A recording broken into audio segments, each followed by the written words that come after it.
Hi, and welcome to the show. I'm Nancy Guppy, coming to you from the workshop of Dan Webb. That's Dan right over there. Hi, Nancy. Hi. Now, Dan is an artist who embodies an extraordinary combination of skill and vision. The result is he makes sculptural artworks out of wood that aesthetically take your breath away and are deeply moving at the same time. Whatever the sculpture literally is, like children hiding under a blanket, or a pillow with an indentation from a person's head, the craftsmanship is off the charts, and there is an energy, a spirit within the piece that animates and transcends the physical object itself. You're going to have an opportunity to experience Dan's sculptures in person because right now he is working on Burn, an exhibit of new pieces opening at Greg Kucera Gallery in early April, and we'll give you a preview throughout the show. Well, in addition to Dan, we have an excellent lineup for you, including 63 questions with Chris and Kate, a deep dive into punk rock drumming, and the twangy groove of Porch Climbers. We'll begin with a multidisciplined vision of artist Moses Sun. There are no rules to art, and there are no rules to self-expression. And when it comes to something like what we were doing, the rules were make something impactful.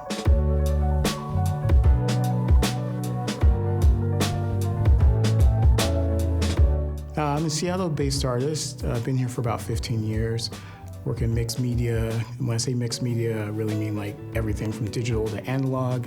Sometimes I'll create a digital piece, print it out, rework it again, and then do a lot of analog stuff to it.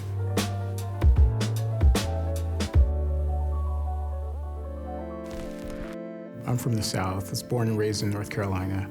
Just was always into everything. Got my first camera when I was 13. If I had any money, I'd always spend it on art supplies. It was always like art, art, art. When I saw Cy Twombly's work for the very first time, it reminded me of being a child, and I just locked into that. And it's always been a part of me. Like there's always the child inside that's just experimenting and trying whatever. And when I discovered Basquiat, that was earth-shattering. That was really instructional. So what we have here is a number of items from my grandfather's archive, most importantly, documenting his history with the U.S. Marines. He was one of the first Black Marines. And I can only imagine what that would be like to be the first to be admitted into the Marine Corps. That's my grandfather there. That's my daughter. It's just a reflection of my practice of drawing strength and drawing inspiration from my ancestors. You know, a few years ago, I was very sick. I was hospitalized, and my family was really what powered me through. They've been hugely instrumental and influential on my work.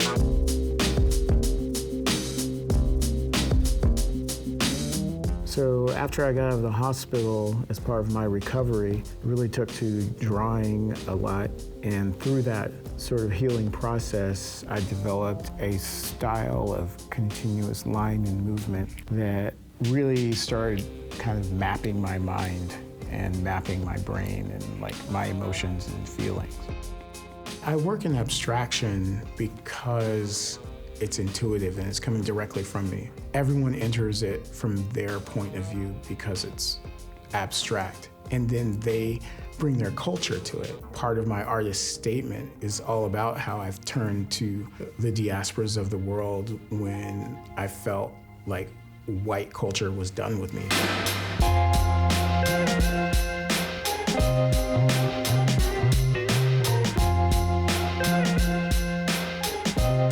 A big life-changing event was the Black Lives Matter mural that we painted in protest during the CHOP. That changed everything. It was a lot of strangers who came together to make a statement. Everyone had their letter and did their own design. There was no like, oh, it's gonna be like this or that. None of that. It was straight up like, Black and Indigenous people, let's go. Black Lives Matter is just another iteration of Black folks standing up for their rights. It's part of the whole history of us trying to get acknowledgement, trying to get not even acceptance, just acknowledgement that we're people. We're no longer chattel. We weren't in the first place.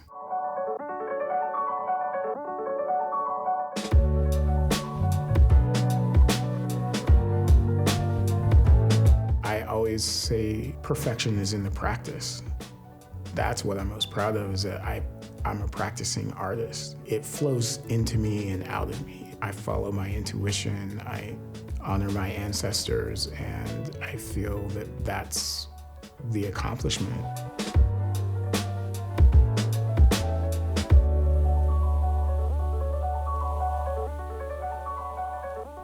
Learn more about Moses on his website, mosesson.studio. Fresh wood. All right, up next is 63 Questions featuring the creative duo of Chris Ballew and Kate Endle. Hello. Oh, hey, Rosie. Hi, Chris. Come on in. Thank you. Welcome to Vashon Island. What a lovely oasis. Thank you. It's so cozy in here. Where do you spend most of your waking hours at home? Either in my studio making music or in the kitchen eating food. And what was the main appeal for moving to Vashon Island? Two things, really. People and nature. Do you ever see orcas out here? Never saw an orca, but we see a lot of tugboats. And how do you usually wake up in the morning? Usually I open my eyes. First step. Do you remember your dreams? Not always, but I love it when I do. Yeah. What is something you embraced before it became popular? My own music. And what is one book that you reread? Really anything by Ram Dass. He's amazing. Do you have a favorite form of exercise? Yeah, jumping up and down extremely fast. And what's the first clue that you're feeling run down? Probably sore throat. What was the last thing that you researched? What to do about this whole Spotify thing. What grounds you? Having a tea. Do you have any habits you'd like to change? No, I love all my habits. They're amazing. What's a funny thing that your kids have said? Oh, one time my daughter was mad at me when she was little and she went like this, "Spooky baby." Name one wild animal that you would like to pet. Oh boy, bald eagle. Get right there in the back of the head. What's the most underrated root vegetable? Carrot. What meal ticks all the boxes for you? Carrot tacos. Do you like to speculate?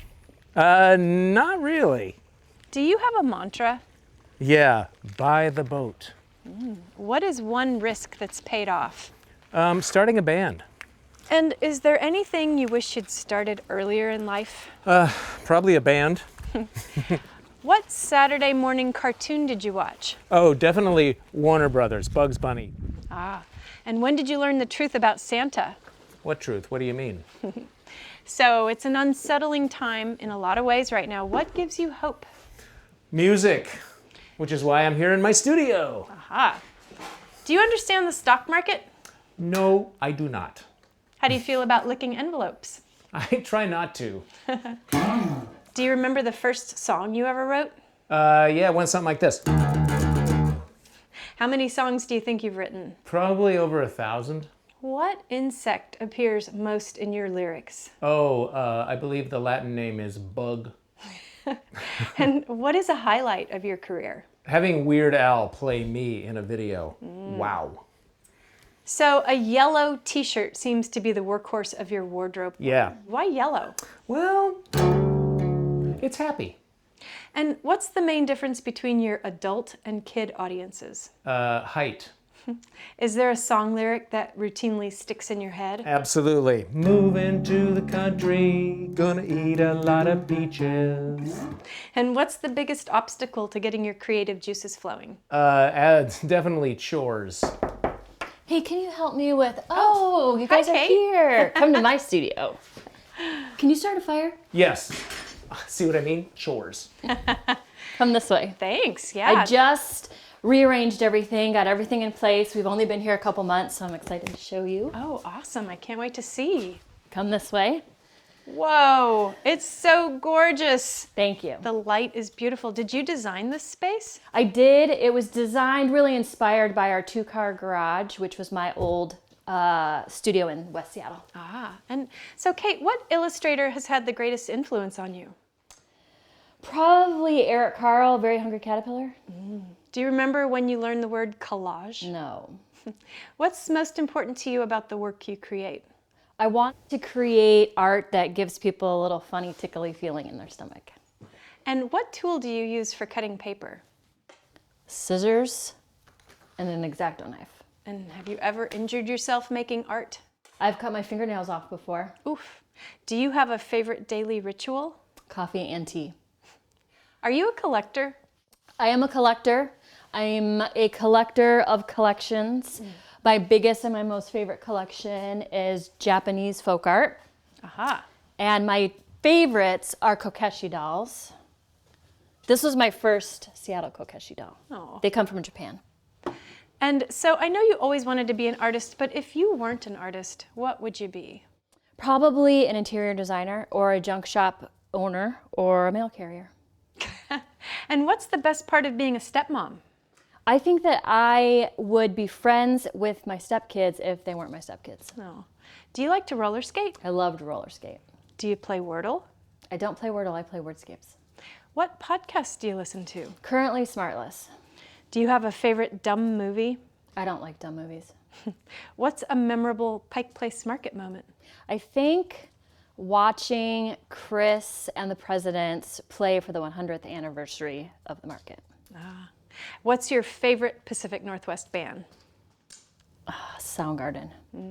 Do you have a celebrity crush? Currently, the Duplass brothers. Aha. And what is one silver lining of the last 2 years? The silver lining, I think, would be having a lot more downtime and time to relax. And I'm kind of feeling like it might be time to relax. Ah, well, that sounds pleasant. Let's go this way. Okay. Hey, Ooh. have a You seat. guys seem so incredibly in sync. What's one thing that makes your relationship work? Tenderness. It's tender.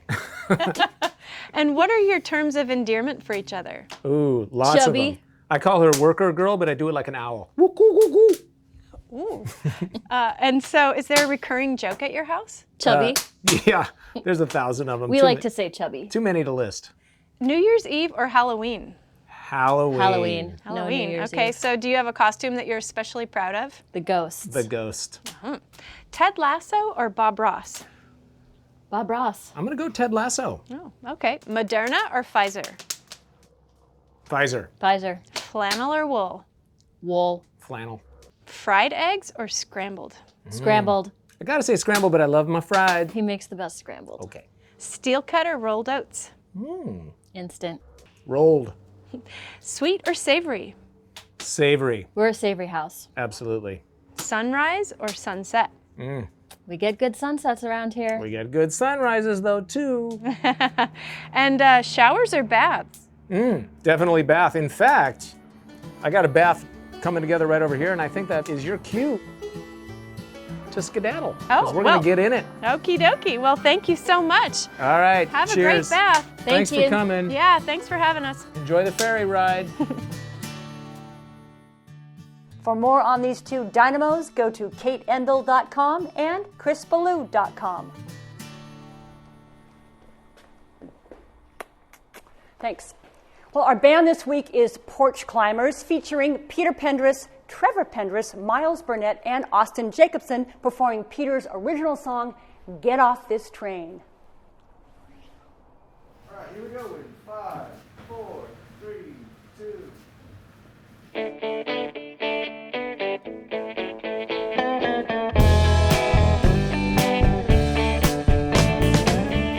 Confidential situation for a man with no destination. Halfway here and halfway gone. I know I gotta move on. I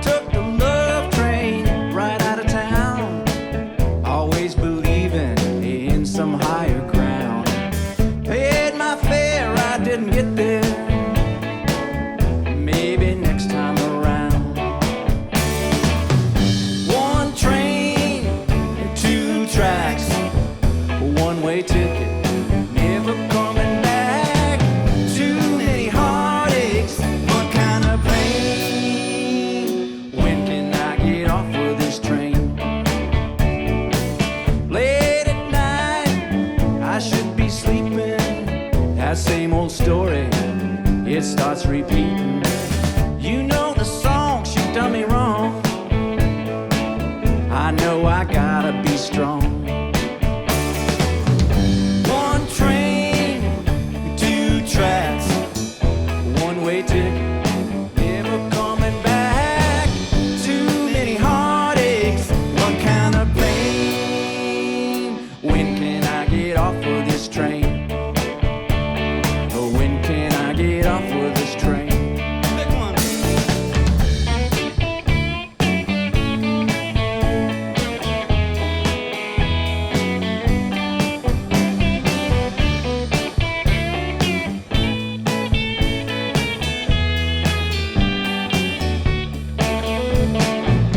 Here comes temptation, my long lost friend.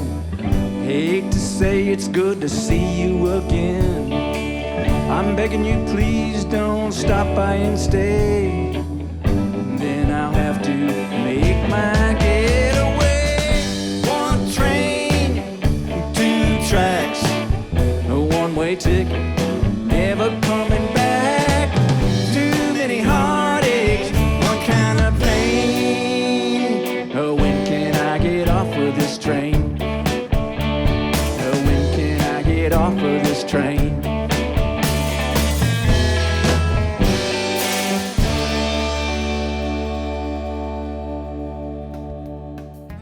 Catch a few of the Porch Climbers in their other band, Country Lips, April 15th and 16th at the Little Red Hen. Up next, author and musician Steve Loudon talks about his new book on punk rock drumming.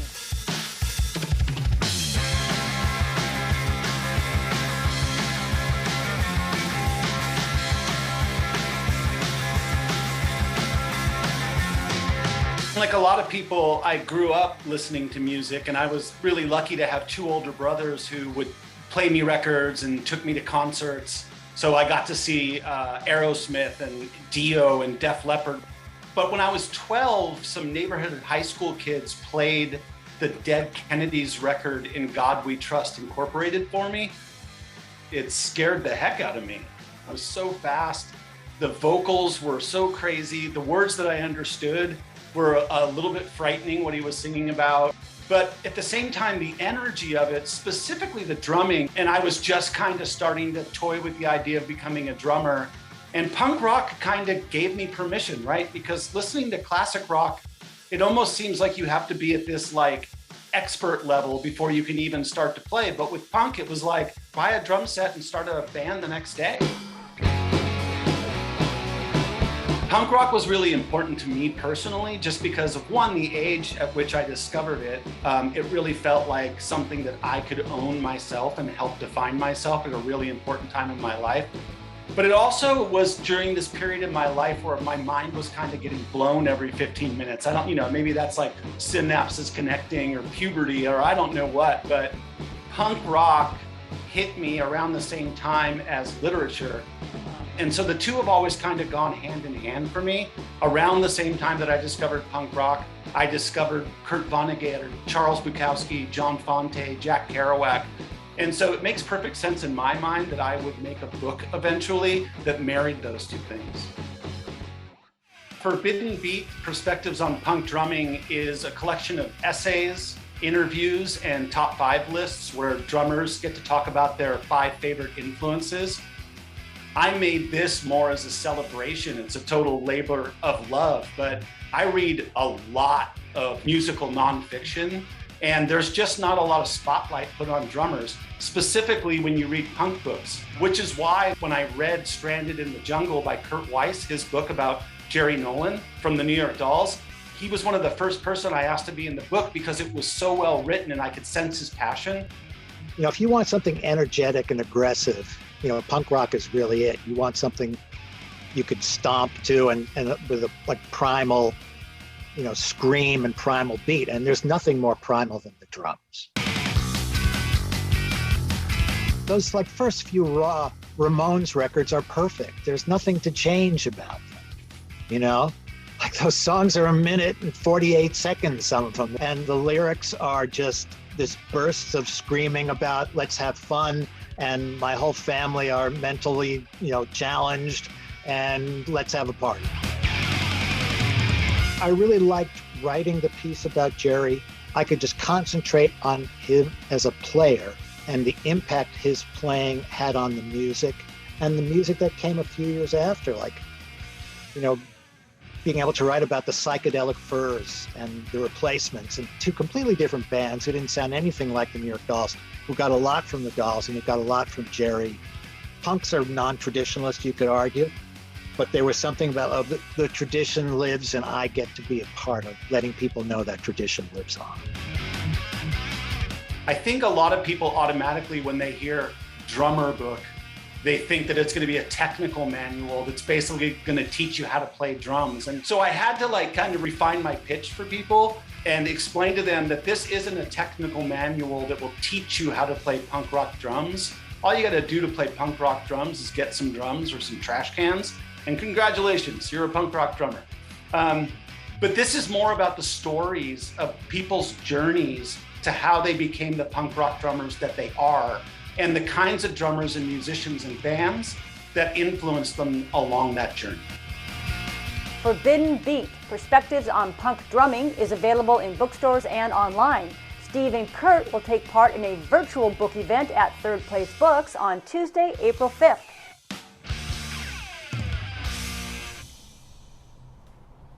And that's a wrap.